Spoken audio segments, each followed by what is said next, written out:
Bonjour à tous et bienvenue sur la seconde critique de Manga Art. Je voudrais déjà dire un grand merci aux différentes personnes qui ont pu commenter ma première vidéo ou m'envoyer directement un message, c'est toujours réconfortant, ainsi qu'à tous ceux qui se sont abonnés, que ce soit sur ma chaîne YouTube ou sur la page Facebook. Bien entendu, je remercie aussi la masse silencieuse qui a simplement regardé la vidéo.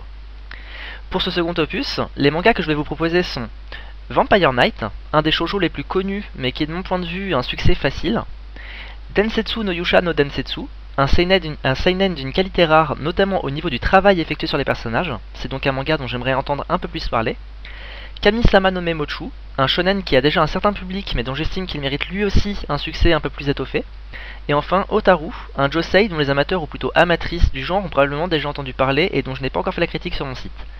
Nous allons donc commencer avec Vampire Knight et je vais tenter de vous expliquer ce que j'entends par succès facile en parlant de ce manga.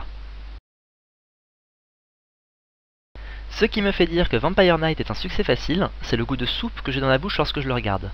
Pour mieux comprendre tout ça, je vais demander à Mangaete de vous donner la recette de cette soupe dans un atelier cuisine, accessible même aux plus novices d'entre nous. Eh bien bonjour à tous. Pour commencer, il vous faudra donc 250 g de lycée où cohabitent humains et vampires. Vous séparez bien les morceaux de la classe des vampires d'un côté et celle des humains de l'autre, en prenant bien garde au fait que ces derniers ne soient pas conscients de l'existence des hommes chauves-souris. Vous prenez ensuite 100 g de groupies qui fantasment sur les jeunes hommes de la classe de nuit qu'elles ne peuvent voir qu'à la fin des cours quand ils échangent leur place.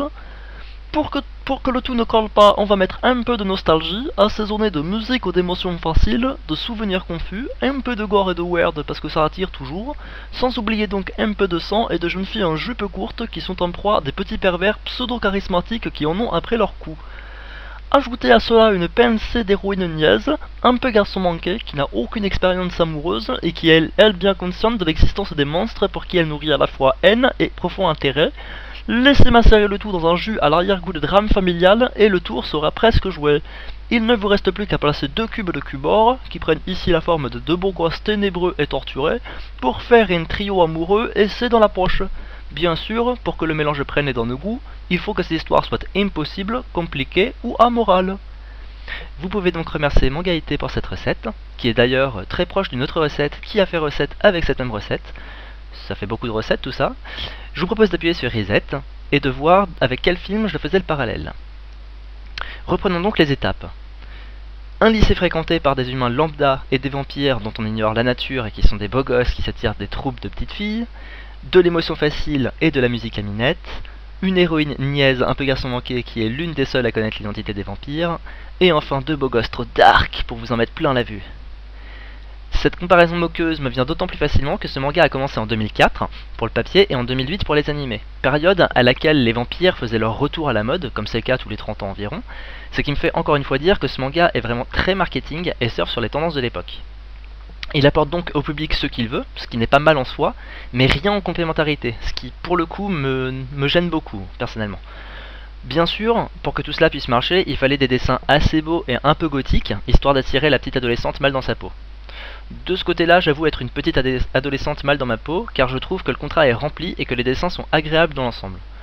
Pour toutefois chercher un semblant d'originalité, on trouvera quelquefois des variations dans le scénario, mais celles-ci seront soit illogiques, soit complètement tirées par les cheveux, et toujours faites pour tenter de surprendre au maximum et de vous faire verser une petite larme, alors que le niveau est vraiment au ras des pâquerettes.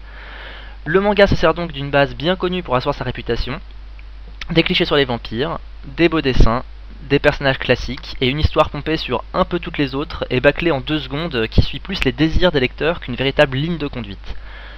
Les personnages sont donc beaux ainsi que faussement mystérieux et intrigants, mais rien de plus. J'ai peut-être la critique trop facile, étant donné que le visionnage de ce manga m'a tout de même aidé à passer le temps sans que j'ai envie de le jeter à la corbeille, mais il n'est pas du tout à la hauteur de sa réputation et ne ravira vraiment que des personnes ayant peu d'attentes concernant le fond, et qui ne s'attachent donc qu'à la forme. Le tout tient en 19 tomes et en 2 saisons de 13 épisodes. Il est l'œuvre de Matsuri Ino, et se mettra sûrement les jeunes filles dans la poche, ou d'autres spectateurs qui désirent uniquement regarder le manga comme un divertissement. En revanche, pour tous ceux qui s'attendraient à plus, je vous renverrai plutôt volontiers vers les prochains mangas du jour, à commencer par Densetsu no Yusha no Densetsu. Contrairement à Vampire Knight, Densetsu no Yusha no Densetsu est pour le moins atypique, même s'il doit tout de même suivre une certaine logique pour ne pas partir n'importe où, donc désolé pour ceux qui s'attendraient à un triton comme personnage principal.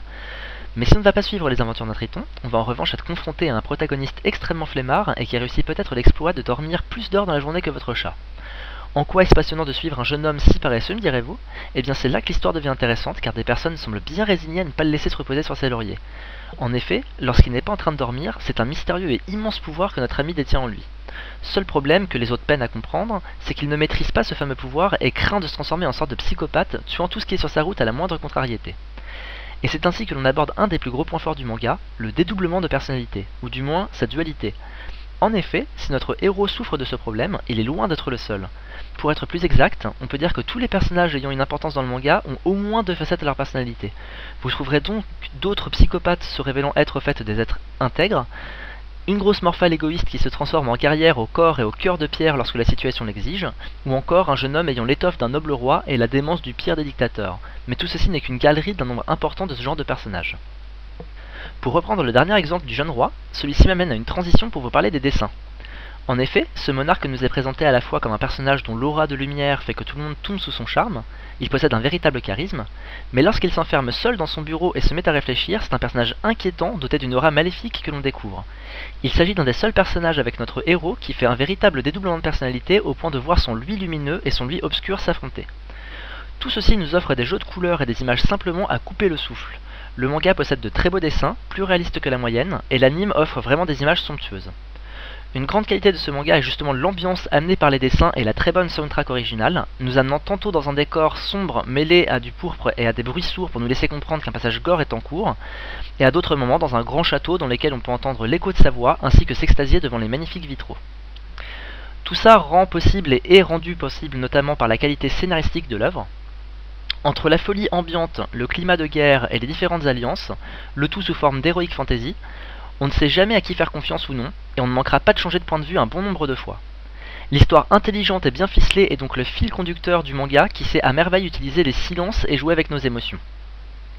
Pour conclure, il ne me reste qu'à vous dire qu'il en existe 9 tomes, qui ne sont malheureusement pas édités en France, mais trouvables sur internet, ainsi qu'un animé de 24 épisodes, beaucoup plus facile à se procurer, notamment sous le nom The Legend of the Legendary Heroes. Il est l'œuvre de Takaya Kagami et de Hiroko Nagakura, et s'il n'est peut-être pas le meilleur manga que j'ai vu, il mérite plus de succès et est un véritable plaisir auditif, visuel et intellectuel. Pour continuer dans la même veine, je vous propose de passer dès maintenant à Kami-sama no Memochu.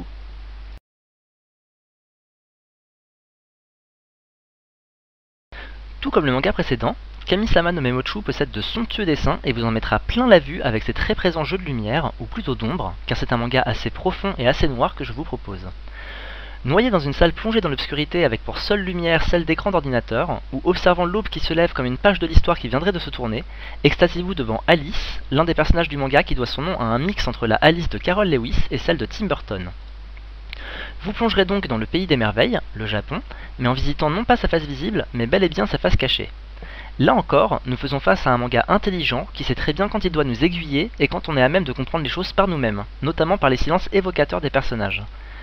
Si dans un premier temps tout semble farfelu dans un Japon qu'on découvre plutôt réaliste à travers les yeux d'un jeune lycéen lambda, on se rend vite compte qu'il faut en fait être fou pour avoir l'impression que tout tourne en rond. On sera ainsi confronté à des personnages assez atypiques, un peu des cas sociaux, mais alors qu'on commencera à penser que le manga est juste fait pour que les geeks puissent vaguement s'y identifier, on va très vite pouvoir s'immerger dans le côté sombre de ce manga sous forme d'enquête policière. On est donc invité sans vraiment avoir le choix dans une bande de joyeux lurons qui tenteront d'éradiquer les différents maux de la société contre lesquels les autorités prétendent ne pas pouvoir se battre. On touchera ainsi à des sujets sensibles tels que la drogue, l'abandon, la solitude, la mélancolie ou encore le suicide. Autant dire que l'on va bien s'amuser. Et bien en effet, car à côté de cela, les personnages déjantés et les différentes amitiés, voire même amourettes naissantes, ne manqueront pas de nous donner le sourire, pour mieux nous le retirer par la suite, pour finalement nous laisser dans un sentiment un peu entre la joie et la tristesse. Pour être honnête, contrairement à ce que j'ai pu dire avant, ce manga reste relativement réaliste dans les faits, mais me paraît surtout être en plein dans le vrai dans le fond. En effet, que ce soit le personnage principal en lui-même ou nous à travers ses sentiments, j'ai eu l'impression de revivre mon enfance et de me confronter aux problèmes qui font que derrière chaque sourire se cache une larme et vice versa. Il serait peut-être exagéré de dire que ce manga va vous faire grandir, mais je pense toutefois qu'il ne manquera pas de vous faire vous questionner, et son intérêt scénaristique fait que c'est à mon sens presque un incontournable. On n'en compte que 3 tomes et 12 animés en plus de 8 light novels, raison de plus pour s'essayer à ce manga qui sera une perte de temps pour seulement peu d'entre vous. La très bonne histoire est de Hikaru Sugi et les somptueux dessins de Mel Kishida. Passons donc maintenant à la dernière critique, celle de Otaru.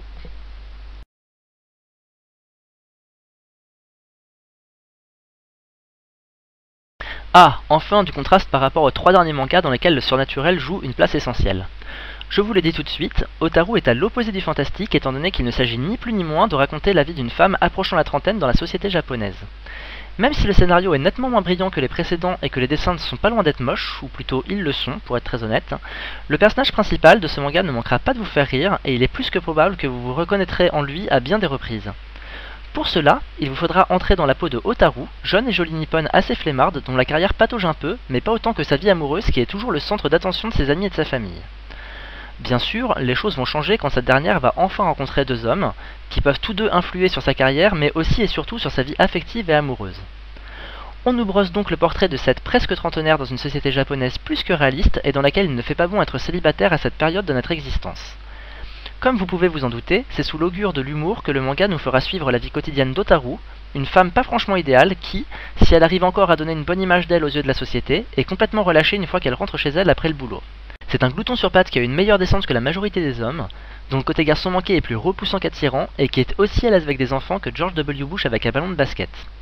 Au-delà de ça, cette jeune fille a tout de même déjà eu des expériences et a notamment déjà goûté au plaisir charnel. Nous la suivons donc dans toutes ses étapes vers la femme accomplie, de sa douche, en passant par son travail, avant d'enfin se coucher à ses côtés pour partager ses draps et plus si affinité. Ce manga étant un josei, il possède énormément de textes et découragera à coup sûr la lecture à tous les habitués de shonen et peut-être même de shoujo. Même si je l'apprécie, je ne suis pas sûr que le grand monde soit adepte de cette œuvre malgré un humour vraiment sympathique mais pas forcément super original. Il a inspiré beaucoup de mangas qui plairont à coup sûr plus aujourd'hui, mais les effets du temps se font ressentir et le manga en pâtit, surtout au niveau du dessin. La série est terminée en 15 tomes et est l'œuvre de Satoru Yura. Cette vidéo touche à sa fin, merci à tous ceux qui ont tenu jusqu'au bout. Comme la dernière fois, je vous invite à rejoindre la page Facebook, à vous abonner à la chaîne YouTube, ainsi qu'à visiter mon site, mais surtout à partager cette vidéo si elle vous a plu. Je ne suis pas un très grand amoureux de la publicité, mais c'est vrai que c'est toujours encourageant de savoir que des personnes aiment ce qu'on leur propose.